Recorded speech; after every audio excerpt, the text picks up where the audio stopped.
오늘 라이브 데스크에서는 최근 고공행진을 이어가고 있는 2021-2022 부동산 시장을 진단해보는 시간 함께하겠습니다. 네, 이 시간 ABC 회계법인의 안병찬 대표 모셨습니다. 어서 오십시오. 네, 안녕하세요. 네, 저희가 가끔 속된 말로 미쳤다라는 표현을 하는데 요즘 부동산 시장이 그렇습니다. 예, 집값도 미쳤고 이 공급 물량이 달려서 이 수요에 비해서 이 물량을 대지 못하는 그 현실도 미쳤다 이렇게들 말씀하시는데 실제로 지금 바깥의 부동산 시장 상황은 그렇죠? 네, 그렇습니다. 우리가 코비드-19 시작되었을 때 사실은 이제 경기가 침체될 것이라고 생각을 했었고 네. 우리가 다 기억하듯이 주식 시장이 붕괴되는 그런 현상도 우리가 목도했었는데요. 그에 따라서 이제 주택 시장도 좀 힘들어지지 않을까 그랬는데 사실 현상은 정반대로 일어나가지고 그러니까요. 잠시 멈칫하는 듯 했지만 부동산 시장이 점점 더 뜨거워지는 모습을 우리가 보았습니다. 이제 그런 이유는 이제 정부의 지원으로 비교적 그 경기 침체를 막는 역할을 좀 했고, 그리고 이제 아시다시피 지금 계속 이어지는 낮은 금리, 이 낮은 금리는 역시 그만큼 페이먼을 가볍게 하니까 주택 가격의 그 어떤 그 하락의 효과를 가지고 있어서 좀 더 이제 주택 구입을 하시는 분들이 이제 좀 가볍게 주택을 구입할 수 있는 환경을 만들어주는 역할을 해주기 때문에 그런 역할이 아무래도 많이 있었고, 그 다음에 이제 그 재택근무로 인한 이제 주택 구매 그 근무 환경이라든지 주거 환경의 변화를 위해서 주택 구매 선호도가 높아짐에 따라서 이제 그 이런 현상이 일어났다고 봐지고 말씀하셨던 것처럼 이제 그 신규 주택 건설이라든지 이런 것들이 이제 주춤하다 보니까 상대적으로 상당히 그 매물 그 부족 현상이 일어났는데 지금 이제 크게 이제 세 가지 그 신기록이 이제 생긴 것이 주택 가격 상승폭이 레코드 하이예요. 네. 예, 그다음에 또 반대로 그 매물 부족 현상이 레코드 로우하고 이거는. 네, 네. 그리고 이제 오퍼 가격 이상으로 이제 매매가 이루어지는 것이 또 레코드 하이고. 그러니까 결과적으로는 상당히 그 주택 시장이 뜨거웠다는 그런 것이 이제 반증이라고 볼 수가 있는데. 네. 아무래도 이제 말씀드렸던 것처럼 이제 그런 이제 현상들로 인해서 이런 현상이 계속 이어지지 않고 있나 이렇게 이제 보고 있습니다. 어떤 데는요, 오퍼한 금액보다 뭐 집값에 따라서 약간의 차이는 있겠습니다만, 뭐 적게는 3만 달러에서 많게는 10만 달러를 훌쩍 상회하는 금액을 주고도 집을 사기가 어렵다. 네, 거기다가 이제 현금 오퍼까지 해야 되는 그러니까요. 예, 예. 그런 현상들이 종종 일어나는 것을 볼 수 있습니다. 근데 갑자기 인구가 확 늘어난 건 아닌데 사실 네. 이렇게까지 주택이 부족할 이유가 있나 네. 그런 생각이 또 들기도 하거든요. 그게 이제 뭐 원인은 좀 전에 말씀드렸던 이제 그런 내용도 있지만 그 비욘드 그 이슈에는 뭐가 또 있냐면은 사실 그 팬데믹으로 어려워진 부분이 확실히 있거든요. 예, 그래서 그쪽에서 폴클로저가 돼서 집이 나와야 될 것들이 안 나오고 있는 것들이 상당히 많이 있어요.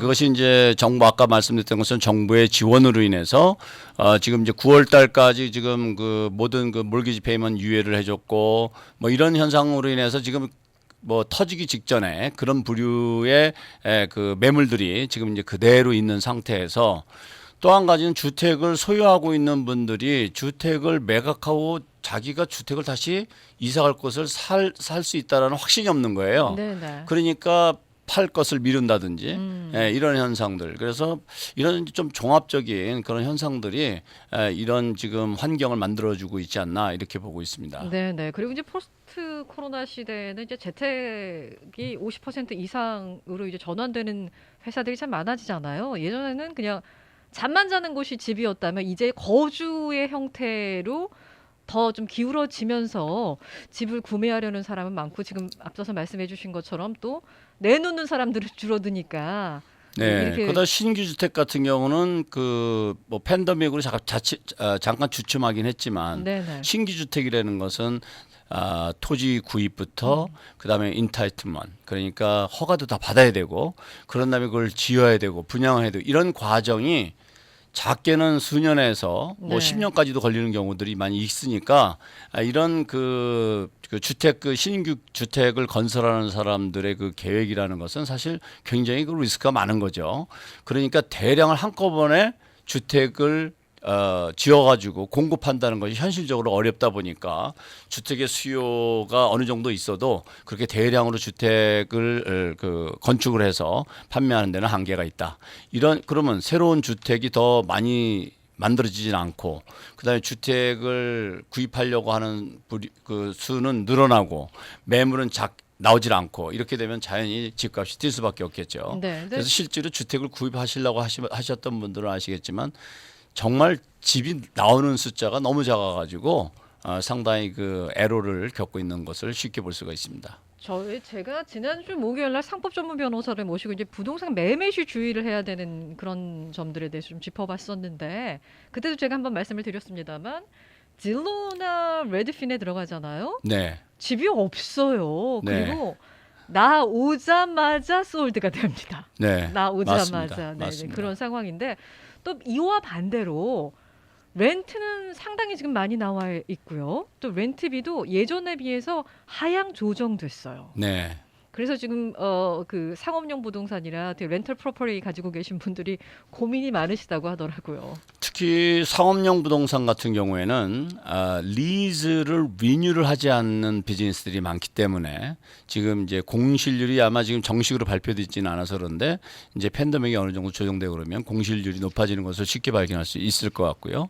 그리고 이미 뭐 중소기업은 말할 것도 없지만 대형 기업들도 재택근무를 지금 이제 아주 permanently 하려고 하는 그런 움직임도 많이 있고 그래서 이런 변화가 앞으로 상업용 부동산 쪽에는 많은 변화가 있을 거라고 예상이 되고 그러나 이제 주택 시장은 우리 음식으로 따지면 쌀과 같잖아요. 그렇다 보니까 아무래도 이 핫한 분위기는 당분간은 지속되지 않을까 이렇게 보죠. 네.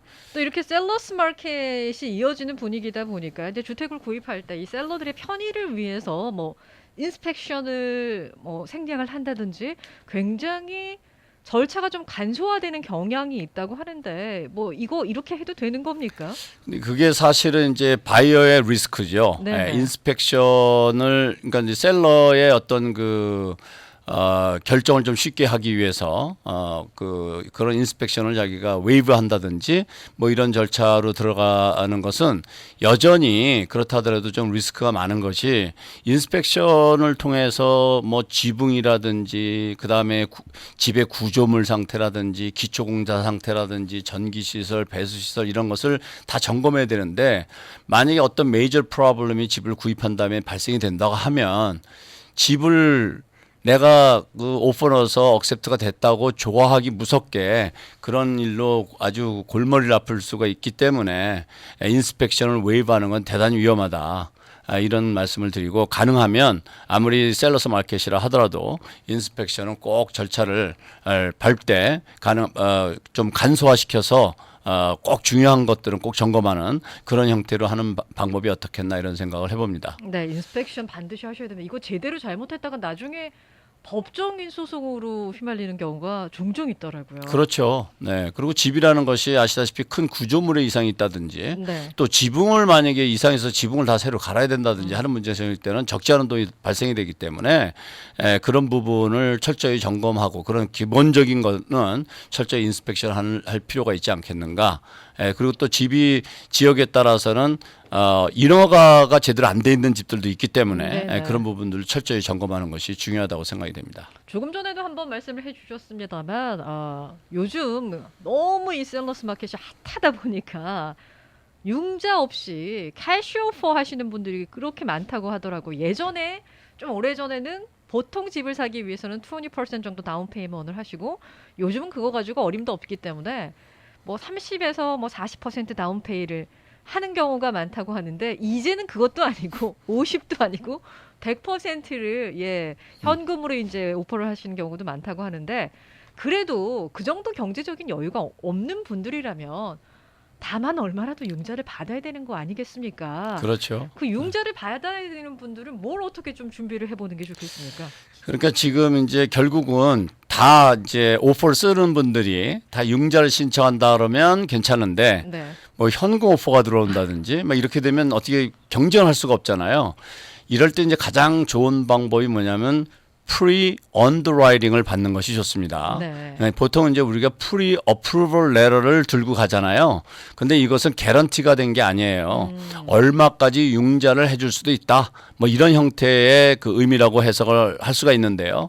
근데 프리 언더라이팅을 받았다는 얘기는 론이 개런티가 되는 겁니다. 네네. 그래서 요즘은 현금 오퍼를 이렇게 들어오고 그러는데 본인이 융자를 해서 페이먼트 능력이 확실히 있다라는 것을 보여줄 수 있다고 하면 프리 언더라이팅을 받아가지고 그걸 받아서 제출을 하면 그러면 이제 셀러 입장에서는 뭐 론이 개런티 된 거니까 현금 오퍼랑 비교해서 뭐 그 조건이 좋다고 하면 그런 융자를 끼어 있는 것도 억셉트할 수가 있으니까 그런 트라이를 해보는 것이 좋다고 생각이 됩니다.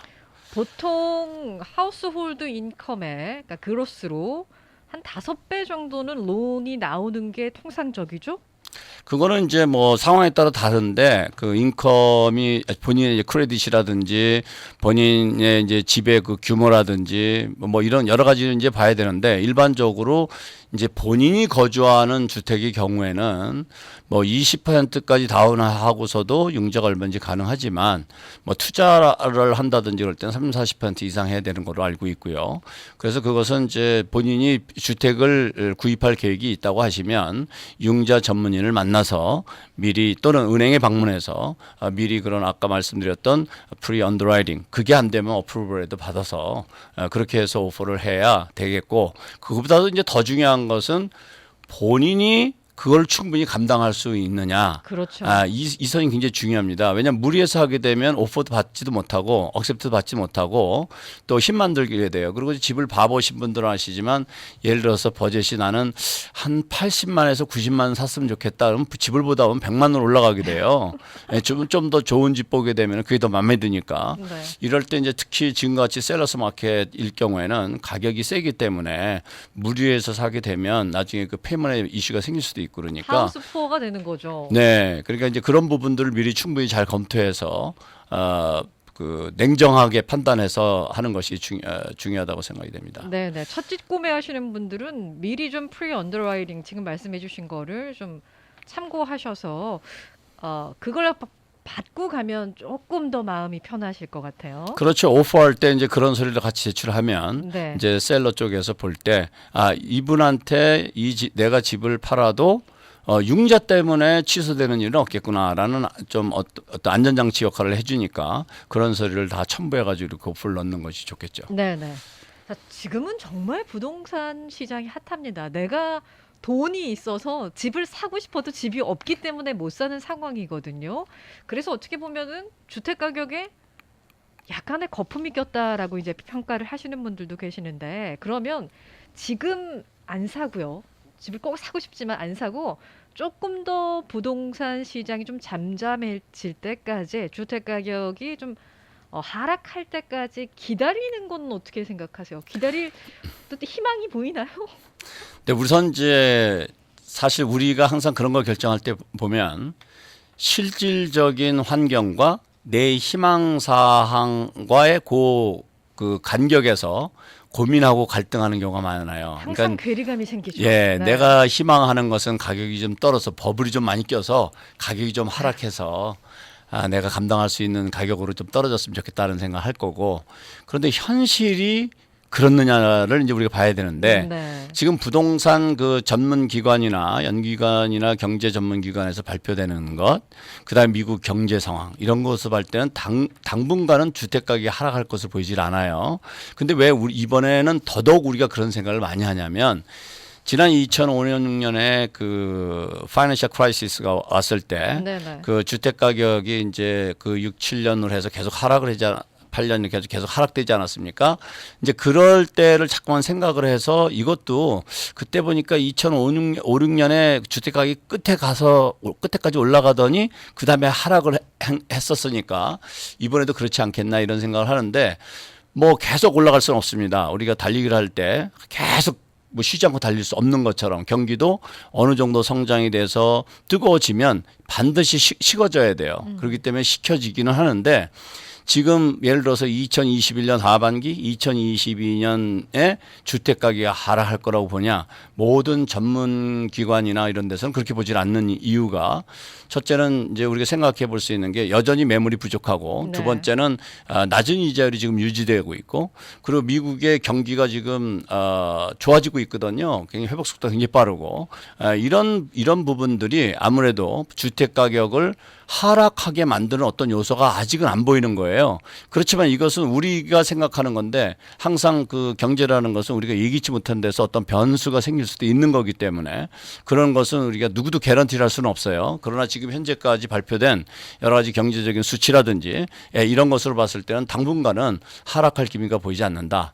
그래서 혹시 내가 주택을 지금 내가 꼭 사야 되는 상황인데 이거 좀 하락되면 금년 하반기나 뭐 이때 하락되면 샀으면 좋겠다 하는 분들의 이 경우에는 좋은 소식이 바로 오지 않을 수도 있다라는 것을 말씀드릴 수 있겠습니다. 1, 2년 좀 더 인내심을 가지고 시드머니를 모아보시는 게 현 시점으로서는 그렇습니다. 근데 이제 장기적으로 보면 예. 보통 이제 주택을 우리가 2, 3년 살다가 이사 가겠다고 사진 않잖아요. 거주용은 그렇죠. 네, 대부분은 뭐 최소한 5년에서 10년 이상은 살 생각하고 가시는데 그렇게 이제 장기적으로 봤을 때 과거의 경험을 보면 내가 지금 주택을 사야 되는 환경이냐, 해야 되는 필요가 있느냐, 그다음에 적어도 다운 페이먼을 하고 페이먼 할 수 있는 능력이 되느냐라고 하면 그때 그냥 사는 것이 가장 적절하지 않나 이런 생각이 들어요. 지나고 보면 야 그때 샀어야 되는데 라든지 뭐 이런 우리가 이제 후회를 하는 경우도 종종 있는데 그래서 정확한 시점을 맞춘다는 건 대단히 어렵다. 따라서 내가 필요로 한 시점에 맞춰서 살 수 있으면 사고 그런 다음에 장기적으로 거기에서 거주하게 되면 결국은 집값은 떨어져도 다시 회복이 된다. 과거 역사를 보더라도 그래서 우리 좀 전에 제가 말씀드렸던 것처럼 파이낸셜 크라이시스 때 가격이 많이 떨어졌지만 네. 결국 그때 그냥 버티고 계셨던 분들은 다 집값이 다 회복이 됐거든요. 그렇죠. 예, 그러니까 이제 그런 점을 보면 10년 이상 거주할 계획이라면 지금 낮은 이자율이 상대적으로 집값의 낮은 집값의 역할을 충분히 해주니까 그런 부분들도 고려해서 결정하시는 것이 좋겠습니다. 그리고 내 집을 구매하게 되면 뭐 현재 렌트 사시는 분들은 다 관리를 해주잖아요. 근데 네. 내 집은 보수도 내가 해야 되는 거고 재산세도 매년 내야 되는 거고 메인터넌스도 내가 책임을 져야 되는 거기 때문에 원래 생각했던 몰기지보다 훨씬 더 많은 비용이 들어가서 영혼까지 끌어모아서 다운페이를 하시고 또 월페이먼을 한다고 생각하시면 굉장히 생활이 힘들고 어려워질 거라는 얘기들을 또 많이 하시더라고요. 네, 중요한 포인트인데요. 주식이 아니라 주택 시장이 부동산 시장이 이제 힘들었다가 이제 막 올라가는 단계라면 그렇게 사도 괜찮아요. 네. 왜냐하면 계속 올라갈 테니까. 올라갈 거니까. 근데 지금은 상당히 많이 올라왔다고 보거든요.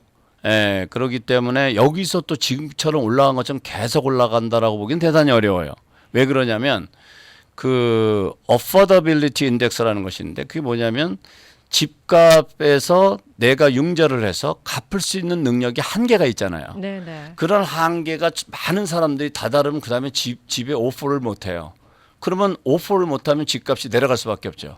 근데 지금은 거의 그런 한계로 임박하고 있기 때문에 집값이 계속 올라가지 않는다고 본다고 하면 그렇게 무리해서 사면 나만 힘들게 될 수가 있다는 얘기죠. 맞습니다. 예, 그렇기 때문에 그거는 좀 컨트롤하는 게 좋고 또 한 가지 또 우리가 간과해서는 안 될 것이 지금 그 기억나시는 분들도 많이 있으시겠습니다만 몇 년 전까지만 해도 로스앤젤레스의 집값을 다 중국인들이 만들었다고 할 정도로 중국에서 돈이 상당히 많이 건너왔죠. 네. 홍콩으로부터 해서 차이나 머니가 굉장히 많이 들어왔다. 그래서 다운타운의 모든 콘도미니엄은 중국 사람들이 산다. 이런 얘기까지 돌 정도로 상당히 그 차이나타운에 캐시가 많이 들어왔었어요.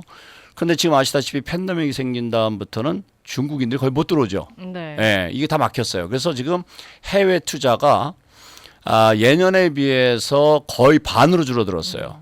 반 이상이 줄어들었어요. 그렇다 보니까 그런 상황에서도 집값이 지금 뜨겁거든요. 근데 여기서 만약에 이것이 풀려서 해외 투자가 들어온다면 이게 또 어떤 변수로 어떻게 작용될지 또 모르는 거예요. 그래서 그런 걸 너무 아주 정확하게 예측해서 하려고 그러면 상당히 힘이 드니까 이제 그런 그 아까도 말씀드렸던 것처럼 그런 필요에 의한 분들 같은 경우는 자기의 필요한 그 거기에 맞춰서 일단 집을 구매해 놓으면 내가 구매해 놓으면 그 집값이 다른 주택 가격이 올라도 내 집값도 같이 올라주니까 그래서 좀 위로가 될 거고 떨어진다 하더라도 장기적으로 거주하게 되면 결국은 다시 또 그 픽업이 되는 것이 역사상 말해주니까 그런 걸 참고해서 주택 구입 결정하는 것이 좋다고 생각이 됩니다. 차이나머니를 말씀하셨는데 예전에 이제 이 밑쪽으로 좀 올라가면은 중국인들 많이 사시는 부촌이 있잖아요. 네. 거기는 집을 내놓지도 않았는데요. 네. 더 많은 우리 중국의 부호들이 가가호고 집 방문을 하셔서 문을 두드려서 네. 현재 시세보다 10만 달러 또는 20만 달러를 더 웃돈을 주고 캐시로 올 캐시로 줄 테니까 이 집을 파십시오.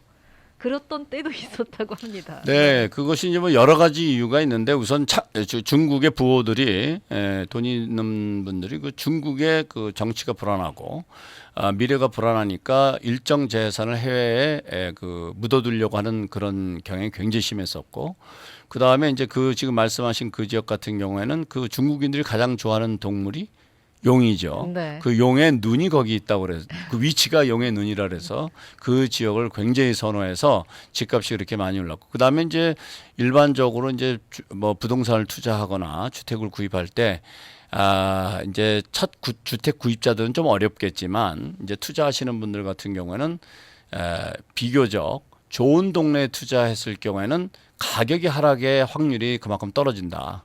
그러니까 지난 그 파이낸셜 크라이시스 때도 뭐 베벌리 힐스라든지 벨에어라든지 로스앤젤레스의 부촌 같은 경우에 그런 데는 주택 가격이 상대적으로 상당히 안정돼 있었어요. 네. 그러고서는 결국은 다시 또 올라가는.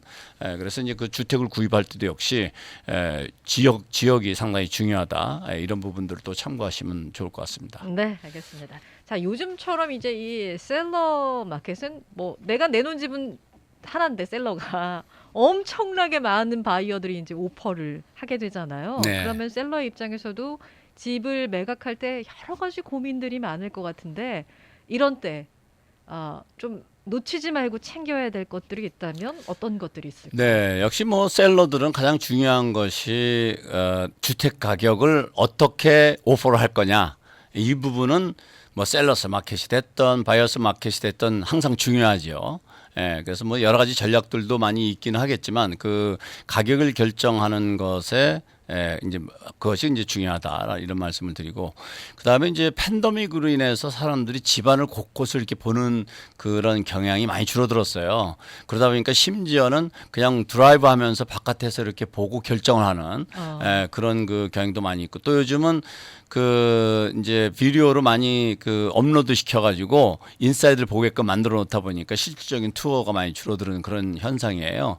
그러다 보니까 이제는 그 잘 매각하기 위해서는 커브 어필이라는 게 있어요. 그래서 지나가면서 이렇게 외관을 봤을 때 아주 이뻐 보이는 마음에 들게 하는 이런 그 전략이 좀 필요하다고 생각이 되어집니다. 예를 들면 뭐 가드닝을 프론트야드 가드닝을 좀 잘 해놓는다든지 페인팅을 좀 잘 깨끗하게 해놓는다든지 이제 그런 것들이 이제 중요하다 이런 시점에 중요하다고 생각이 되어지고요.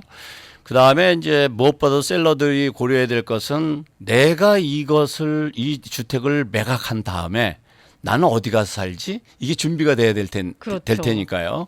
그래서 그런 것을 본인은 매각을 했는데 새로 사는 집을 구입을 못하게 되면 잘못하면 렌트를 가야 되는 현상이 일어날 수도 있고 그런 분들 많이 봤어요. 네. 준비가 잘 안 되셔가지고. 네, 그렇기 때문에 이제 그런 준비를 미리 좀 해 두시는 것이 좋겠고, 그 다음에 이제 이렇게 이제 집값이 높을 때 집을 매각하는 이유 중에 하나는 집값이 많이 올랐을 때 내가 좀 처분을 해서 현금을 내가 좀 뭐 내 비즈니스에 사용하겠다든지 어떤 다른 목적으로 사용할 수도 있겠죠.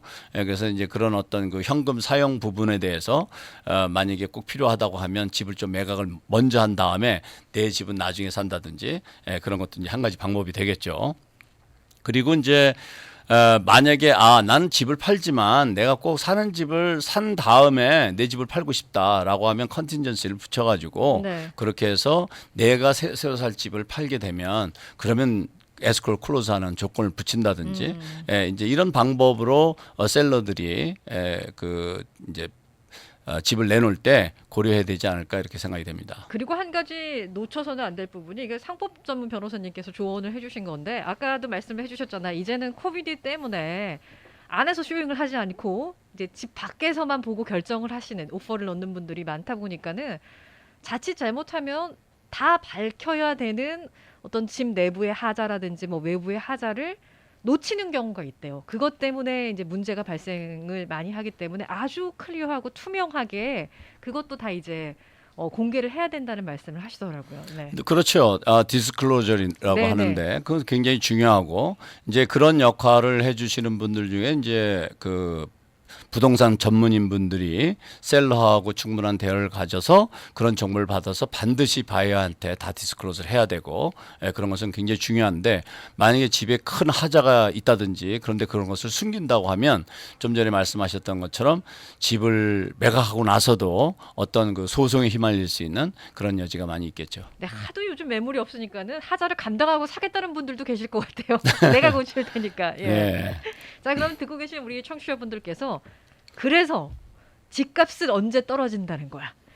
사라는 거야? 말라는 거야? 이렇게 반문을 하실 수도 있으실 것 같은데 내년에도 이 같은 현상이 계속 지속되겠습니까? 네, 좀 전에도 제가 말씀드렸던 것처럼 지금 경제가 돌아가는 거로 봐서는 집값이 떨어질 이유가 잘 안 보여요. 예를 들면 집의 그 재료값이 목재라든지 이런 머티리얼 가격이 떨어진다든지 또는 경기가 하락할 기미가 보인다든지 뭐 또 아니면 그 주택의 어떤 foreclosure 같은 것이 계속 매물이 나온다든지 뭐 이런 심틈이 보여야 되는데 지금은 그런 심틈이 전혀 보이질 않아요. 그렇지만 우리가 이제 한 가지 가장 빨리 오는 시점에 우리가 볼 수 있는 것은 9월 달이에요. 네. 9월 달에 정부의 그 몰개지 납부 유예가 끝났을 때 과연 그러면 지금 몰개지 체납에 있는 사람들이 계속 그것을 유지하면서 갈 수 있느냐 그런 환경이 이루어진다면 이게 변화가 없을 거고 그걸로 인해서 매물이 쏟아져 나온다든지 뭐 그런 일이 벌어진다 그러면 어떤 영향을 줄 텐데 지금 현재 상황으로 봐서는 그럴 가능성도 상당히 희박하다. 결과적으로는 2021년 하반기는 물론 2022년도 이런 그 뜨거운 주택 시장의 분위기는 지속될 가능성이 높다. 그렇지만 지금까지 인상된 그런 속도로 불과 작년과 금년 사이에 작게는 10%에서 많게는 26, 3%까지 네. 이렇게 그 주택 가격이 상승했는데 이런 식으로 올라가기는 어렵겠죠.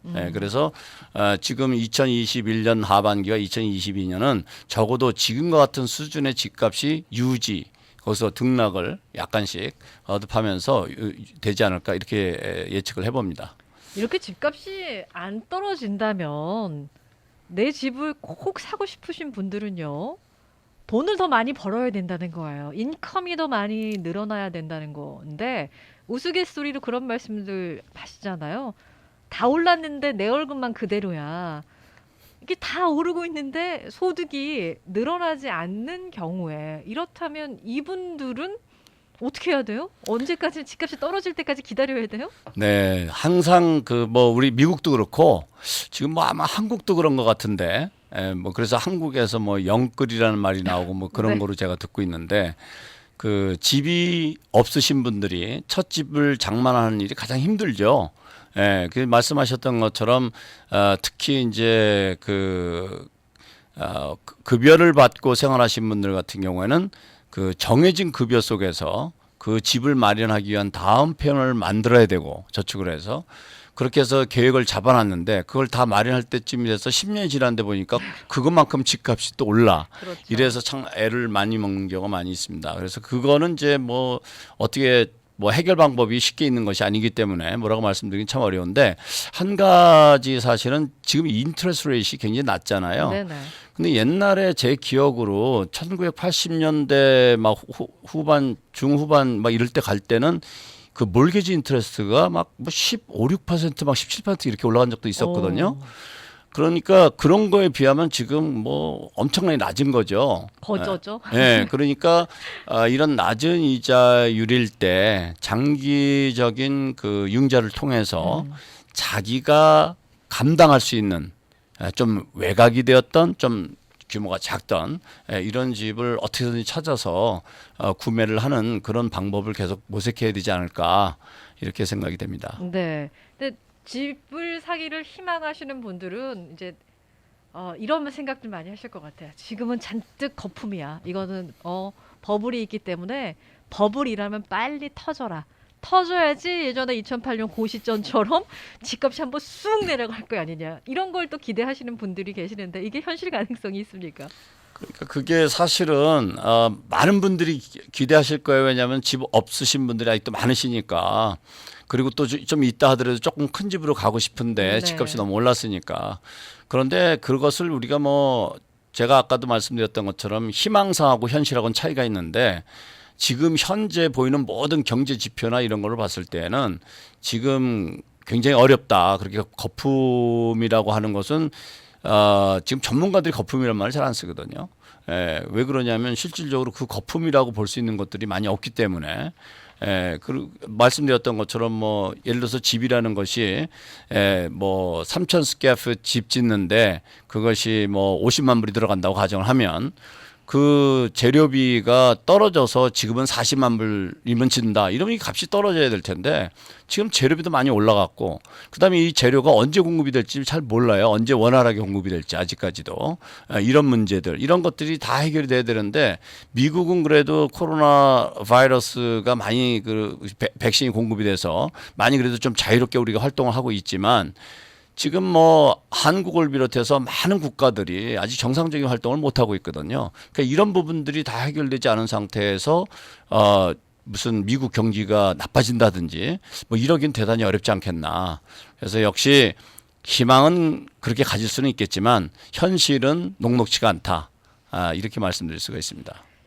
이건 참 집값이 떨어지시기를 기다리는 분들에게 현실이 녹록지 않다는 거는 어떻게 보면 비극적인 소식인데요. 당분간은. 네. 그러면 내 집 구매를 기다리시는 분들, 희망하시는 분들한테 좀 굿뉴스는 없습니까? 그거는 이제 아무래도 이제 지금 정부를 비롯해서 지금 신규 주택 건설이 이제 많이 이루어지고 있어요. 지금 이제 계속 부동산 협회라든지 미국 그 부동산 협회라든지 또는 건축업계 그런 어소시에이션에서 발표하는 거 보면은 지금 신규 주택 공급이 계속 1년에 105, 60만 채씩 이렇게 증가하고 있어요. 이런 것들이 이제 좀 공급이 좀 더 활발해지고 그다음에 이제 자재값이 좀 떨어지고 그러면은 아무래도 부동산 가격은 지금 현재 올라온 것보다 계속 상승하기는 어렵게 되니까 좀 이제 편안한 그런 상황이 좀 오지 않을까 싶은데 중요한 거는 그렇게 된다 하더라도 지금 현재 어폴드 못 하시는 분들이 살기 힘든 분들이 이 가격이 푹 떨어지지 않고 그대로 유지되는 상태에서 계속 간다고 하면 계속 어려워질 수가 있거든요. 그래서 지금은 어떤 그런 획기적인 정말 금방이라도 굿뉴스가 좀 나와서 집을 좀 쉽게 살 수 있는 이런 뉴스는 보이지 않는다. 다만 9월 달을 좀 지켜볼 필요는 있다. 어떻게 될지. 왜냐하면 부동산의 체납으로 인해서 이제 폴클로저가 될 수 있는 상태를 프리 폴클로저라고 그러는데 네네. 이 리스트가 상당히 많아요. 현재. 아주 그냥 이렇게 지도를 보면 빨갛게 있어요. 근데 이분들이 그 당시에는 실업이었는데 그 사이에 취직이 돼서 잡이 가져져서 이렇게 계속 갈 수도 있고 그렇지 않은 경우에는 이 집은 나올 수밖에 없거든요. 그러니까 네. 지금 미국에서는 어떤 비즈니스가 또 투자자들이 활발하게 지금 움직이냐면 사실은 이런 회사들 같은 경우는 어떤 회사들이냐면 집은 있는데 현금이 급전이 필요하신 분들 집을 담보를 잡고 급전을 해주던 그런 비즈니스들이 지금 어떻게 하냐면 이렇게 어렵게 된 사람들 폴클로저 해야 되는 사람들한테 집을 1년이고 2년, 1년 반 정도로 홀드하고 네. 돈을 빌려줘요. 그래서 그 돈으로 주택 융자금을 갚고 자기네 우선 급한 걸 해결을 하고 그 1년 6개월 동안 리즈를 해요. 그 회사로 투자회사로부터. 네네. 그럼 투자회사는 그 사이에 렌트 인컴 벌고 그다음에 그 수수료 차지하고 그거를 이제 버는 거죠. 예. 그러니까 이제 그런 분들이 그렇게 해서 계속 이제 그 집을 유지하게 되면 역시 또 매물은 안 나오죠. 예. 그러니까 그런 상황들을 계속 추이를 지켜보는 것이 굉장히 중요하고 한 가지 또 이제 굿뉴스는 더 집값이 올라가지 않을 수 있다라는 굿뉴스는 제가 앞에도 말씀드렸던 것처럼 affordability index를 보면 이게 감당이 너무 힘들어지는 거예요. 그 주택을 구입하려고 하는 분들이. 그렇기 때문에 주택 가격이 더 이상 올라가기가 어려워진다. 네. 그렇다면 이제 그 사이에 내가 좀 돈을 모으고 또는 이제 돈을 좀 더 벌을 수 있는 그런 기회가 생긴다고 하면 주택을 구입할 수 있는 가능성이 조금 더 높아지겠죠. 네. 예. 알겠습니다. 저희 주택을 살 때 어떤 기준으로 내가 지금 집을 사기 가장 좋은 호기인가를 판단을 할 수 있겠습니까? 네, 사실 그 주택을 살 수 있는 호기를 판단하는 거는 그 진행 중일 때는 모르지만 그 미리 예측하기 상당히 어려워요. 예를 들어서 주택 가격이 너무 많이 떨어져서 누구나 다 뭐 주택 가격이 지금 너무 많이 하락했다라고 하면 그때가 적기가 되겠죠. 그런데 이제 지금부터 우리가 생각을 한다고 하면 우선 내가 주택이 왜 필요한가를 생각을 해야 되는데 내가 당장 주택이 필요하다. 그리고 내가 앞으로 10년 이상 살 거다. 그러면 그 필요한 시기가 적기라고 생각이 되어지고요. 네. 그리고 이제 지금 같은 경우는 이제 이자율이 우선 싸니까 장기적으로 보면 또 역시 그 뭐 주택을 구입하기에 적기라고 보아지고 다만 이제 매물이 부족해서 가격이 좀 많이 인상이 되었다는 것이 이제 부담스러울 수 있는데 이것은 이제 이자율이 어느 정도 상쇄를 해줄 수가 있는 거고요. 그 다음에 이제 또 좀 더 나는 기다렸다가 사도 괜찮다 상황이 그러면 어떤 현상이 일어날 수가 있냐면 지금 주택을 가지고 있는 분들이 지금 내가 주택을 팔아야 될까 아니면 좀 더 기다려볼까 할 수도 있거든요. 주택가격이 계속 오르고 있으면 좀 더 오르면 네네. 팔아야 되지 할 수도 있어요. 근데 과거의 경험을 보면 그렇게 올라서 어느 정도 이제 목까지 넘어섰다. 라고 생각하면 셀러들이 내놓기 시작을 해요. 이제 더 이상 안 올라가겠네. 나 빨리 가격 떨어지겠네. 빨리 팔아야지. 이렇게 반대로 또 그런 현상이 일어나서 주택 매물이 많이 나올 수 있는 그런 현상도 있을 수가 있어요. 그렇기 때문에 이제 그렇게 되면 또 어떤 현상이 일어나냐면 이자율이 오를 수가 있어요. 네네. 그러니까 결과적으로는 집값이 내려가면 이자율이 올라가고 집값이 올라가면 이자율이 낮고 그러니까 그 모멘텀을 잘 맞춰서 사야 되는데 그걸 놓쳤다고 하면 가장 중요한 것은 내가 필요한 시기에 적절한 그 가격대에 집을 구매를 하고 그 다음에 나중에 이제 주택 시장의 변화를 보면서 다른 집으로 갈아타는 그런 전략도 한 가지 방법이 아니겠는가 이렇게 생각해 볼 수가 있습니다. 네, 네. 저희 이제 허락된 시간이 한 3분여 정도 남았는데 이제 주택을 구입하게 되면 저희가 생각을 안 할 수가 없는 게 바로 세금 문제입니다. 네. 예, 세금 폭탄 맞는다. 그래서 이제 주택 구입 안 하신다는 분들도 계시는데 저희가 이제 집을 살 때 고려를 해야 하는 뭐 세제 혜택이 있다면 어떤 것들이 있는지 정리하고 마무리하도록 하겠습니다. 네. 우선 뭐 주택하면 절세의 어떤 기둥 역할을 해줍니다. 그 왜 그러냐면 아시다시피 세금공제에는 스탠다드 디덕션, 아이르마이 디덕션이 있는데 그 아이르마이 디덕션이라는 건 항목별로 공제를 받는 건데 우리가 보통 세금공제 이런 거 돼요 안 돼요 물어보는 그런 것들이 항목별 공제인데 네. 거기에 이 몰게지 인터레스트하고 바로 재산세가 가장 큰 포션을 차지하고 있어요. 그래서 이것이 스탠다드 디덕션 금액보다 높아야 효과가 있으니까 아무래도 주택을 구입하게 되면 그런 이자 공제라든지 재산세 공제라든지 이런 것을 중심으로 해서 세금 공제를 받는 것이 이제 가장 중요하고 또 중요한 것은 뭐냐면 내가 열심히 일해서 버는 건 다 세금 내야 되는데 내가 사는 주택에서 개인 생긴 것, 집값이 올라서 생긴 개인은 1인당 25만 달러까지 면세예요. 네. 그러니까 부부 같은 경우 50만 달러까지 면세니까 그런 혜택을 볼 수가 있고 그다음에 투자하시는 분들 같은 경우에는 그것을 재투자를 통해서 세금을 딜레이시키는 이연시키는 디폴드시키는 그런 그 효과를 통해서 절세할 수 있기 때문에 그것 역시 이제 좋은 혜택이 될 수가 있고요.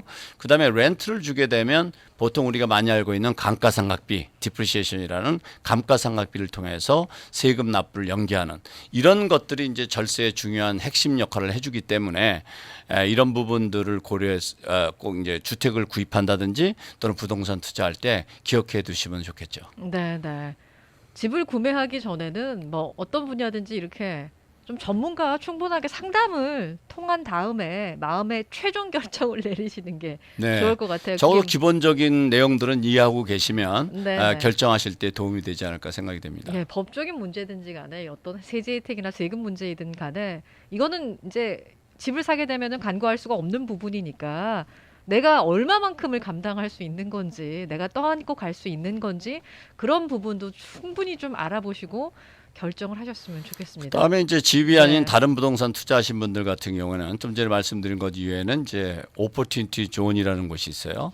거기에 투자를 하게 되면 내가 일단 그 벌어들인 그 개인에 대한 세금을 연기를 하고 네. 그다음에 거기에서 10년 이상 투자하게 되면 거기서 벌은 돈은 세금 한 푼도 안 내요.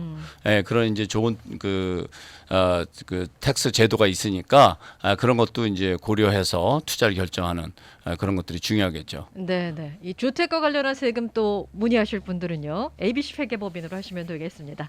213-738-6000번 213-738-6000번 안병찬 회계사와 함께 상의하시기 바라겠습니다.